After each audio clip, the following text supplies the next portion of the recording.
Hi everyone, I'm Nathan Yong of Furniture Design in Singapore.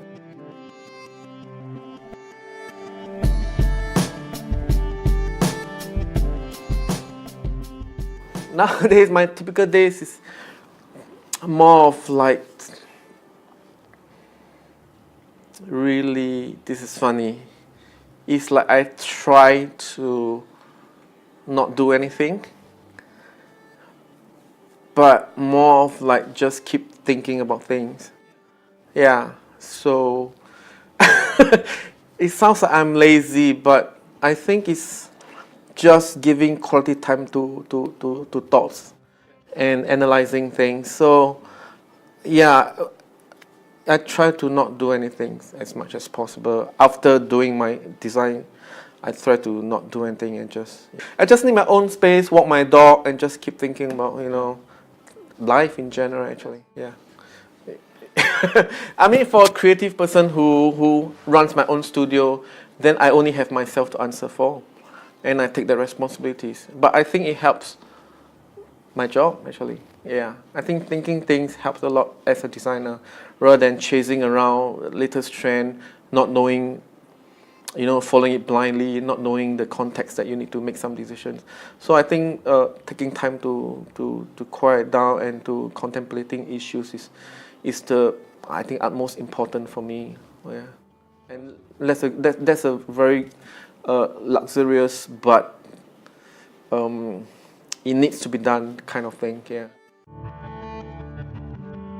I remember that a few of my furniture that I design just come out of nowhere most of the time.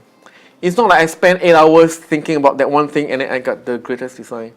It's like a flash of a moment, and then middle of the night or 8 p.m. when I'm having dinner and just comes out. And of course I don't know the reason, because it's not like I've been working 8 hours and I come up with the idea. It's just come out.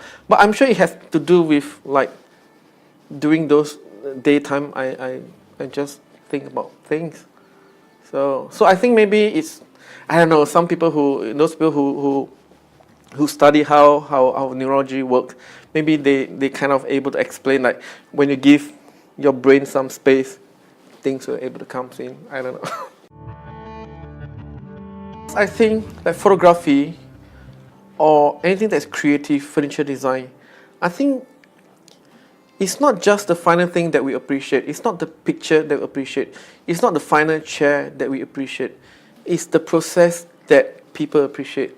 Like how you start from taking the pictures to it being printed out. That process, I think, is what interests people nowadays.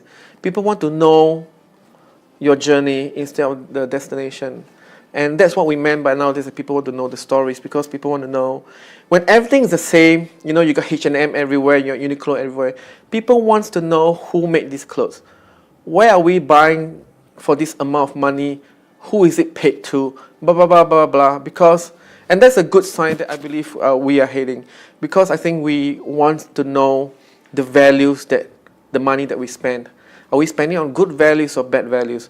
When we buy a photography print, what has this photographer done to get this picture? And I think this is what we are looking for, which is values. Yeah. Most of my good friends are not in this creative line. They are super boring kind of job, and it's good to have friends like that who always reminds you of not to be, too self-absorbed or too cocky and all that. So, and I guess I feel more normal being with such people, because we don't always talk about design. And because design is not a big thing at all, for me it's life in general, every topics. And if someone were to keep telling me about design, it just bore the hell out of me. I can't stand having conversation about design most of the time. Yeah.